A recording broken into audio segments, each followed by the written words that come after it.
Flocabulary, Ancient India Literacy Check. Ancient India. The world hasn't always looked the way it looks now. Land doesn't stay still, but slowly shifts around on tectonic plates. India's plate was once part of Africa, but over millions of years it slid off of Africa, across the sea, and slammed up against Asia. In doing this, it created a huge mountain range, the biggest in the world. These are the Himalayas, which is where you can find Mount Everest. Those massive peaks make a nice wall, cutting India off from the rest of the world. India is a peninsula, jutting down between the Arabian Sea and the Indian Ocean. It's surrounded by water on three sides, and the Himalayas on the fourth.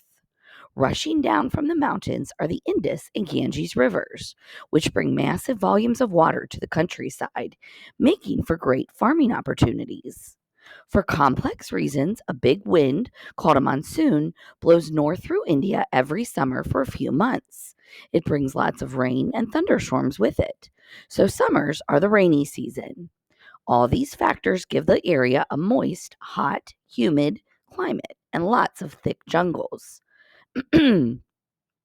Which of these is not a geographic feature of India?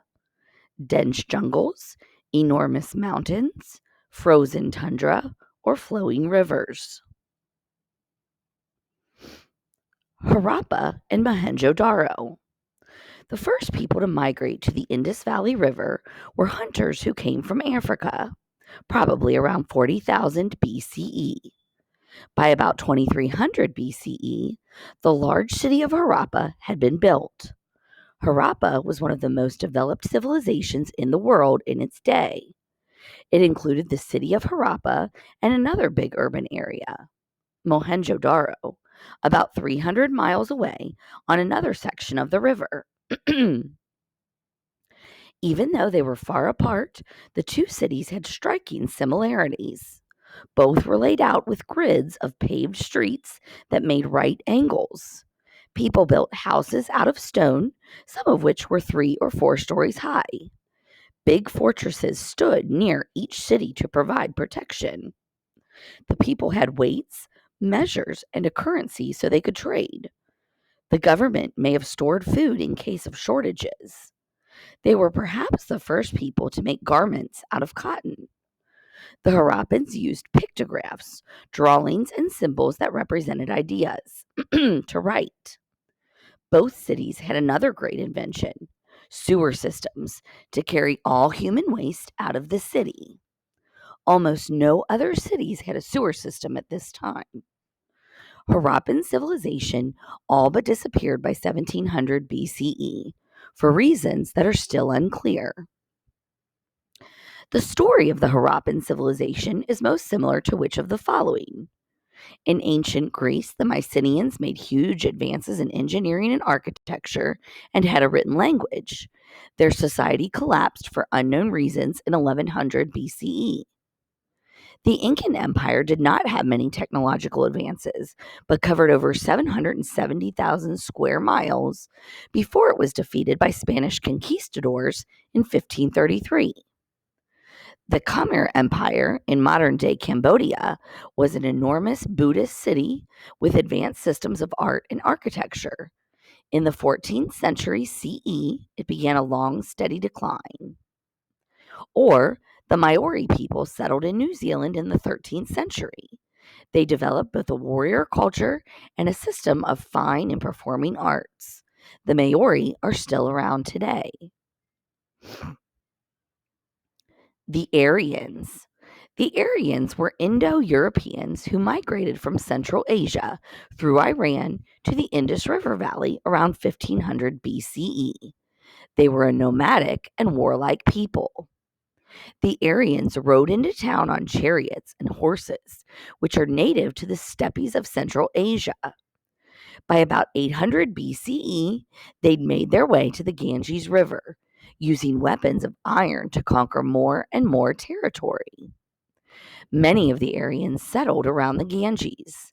They brought their culture and their language, known as Sanskrit, as well as their gods and early Hinduism. They also brought their social hierarchy, known as the caste system. When the Aryans moved onto the Ganges plain, they did what? Took on the religious and social systems of local civilizations, were peaceful and acquired more land using treaties and bartering, had chariot races and built enormous horse ranches, or imported their culture, language, and religion into ancient India. The caste system. At first, as in other cultures, there were two classes of people in India, the nobles and the commoners. Indo Aryans later added a third category, probably reserved for the darker skinned people they conquered. But the caste system wasn't really about race. It was about dividing people into classes and making sure everyone stayed where they began. The caste system was like a social pyramid. At the very top were the Brahmin, who were the leaders, and the priests. Only the men in this caste could attend school. On the next level were the Kshatriya, the soldiers. Women couldn't fight, but the wives of soldiers still belonged to this class. Beneath the warriors were the businessmen, tradespeople, and farmers, the Vaishya. This caste was able to own land. The next class, the Shudra, included the servants, clerks, and farmhands. There were huge numbers of these folks. Beneath the Shudra was the group known as the Dalit, or untouchables. They were the free men and women who held the worst jobs in society. They existed below the caste system, and people were not supposed to have any contact with them. What is a caste system?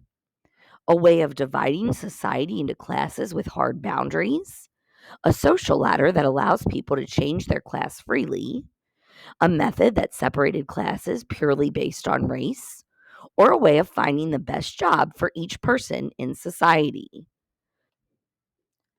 The Vedas. The Vedas were an ancient Indian text that became the basis for Hindu religion.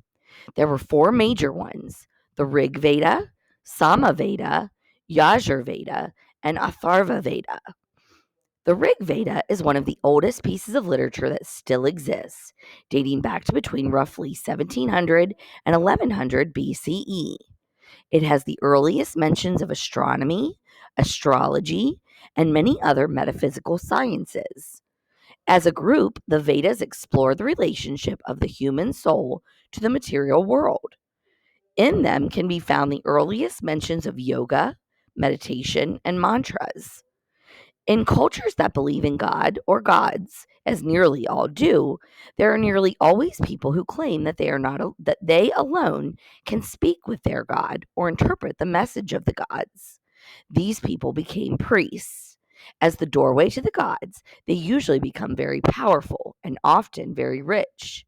This is exactly the situation for the Brahmin in India. They interpreted the Vedas and guided the customs of Hinduism. Which of the following describes best the Vedas?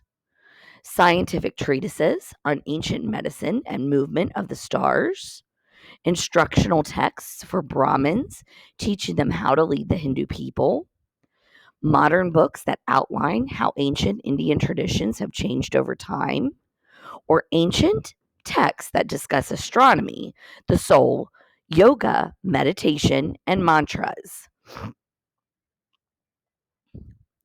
Hinduism. Hinduism is the world's oldest religion that is still practiced. A group of diverse beliefs and traditions, Hinduism has no single founder. It is the world's third largest religion after Christianity and Islam, with approximately 1 billion adherents, most of whom live in India and Nepal. Brahman is the unchanging, infinite reality that exists in all matter, energy, time, space, being, and everything beyond in the universe. To achieve enlightenment, most Hindus believe you must realize that you are always and will always be made of pure energy, pure Brahman. Your karma is the energy you create when you do something that is either right or wrong.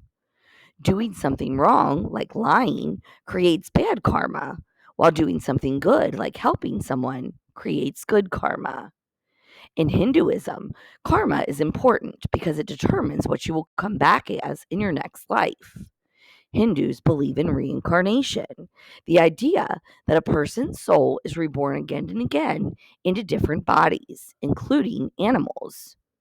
You might come back in your next life as a squirrel or a king, but you have to live life right, in order to reach enlightenment.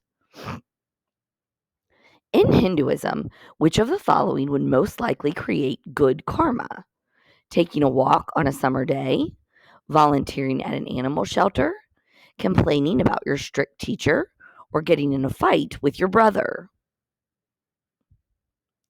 Siddhartha and Buddhism. Siddhartha was a young, rich Indian prince born in about 560 BCE. He wasn't happy with his life as a Hindu. He sought more answers than he felt Hinduism could offer.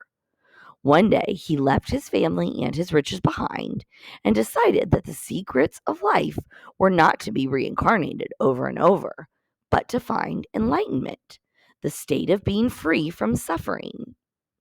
Siddhartha wandered around India looking for life's answers, but not finding any. He stopped and sat under a big, beautiful tree on the Ganges River and meditated. For 7 weeks, he sat under that tree until he became enlightened. After that, he was known as the Buddha, or Enlightened One. He spent the rest of his life sharing his ideas with people, founding a whole new religion, Buddhism. Nirvana is the highest goal of a Buddhist. Some people simply call it enlightenment. Nirvana happens when a Buddhist is finally set free of suffering and all worldly problems. He or she has broken the cycle of reincarnation and is in a state of peace. Which of these statements would Siddhartha most likely agree with? The secret of life is finding a state of peace and being free from suffering. The secret of life is reincarnation, so you'll be alive forever in different forms. The secret of life is having good karma, so you're reincarnated as a prince. Or the secret of life is ultimately unknowable, and we should be able to be at peace with that.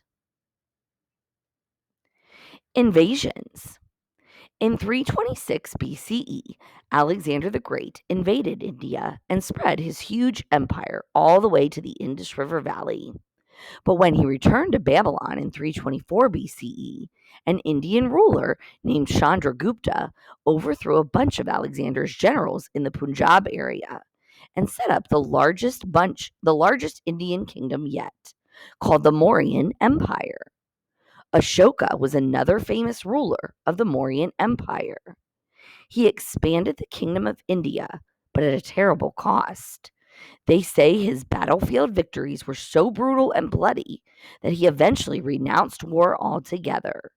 He became a Buddhist and was instrumental in spreading the faith to millions of others across Central Asia. Which leader played a major part in spreading the Buddhist faith across Central Asia? Mauryan, Alexander the Great, Ashoka, or Chandragupta?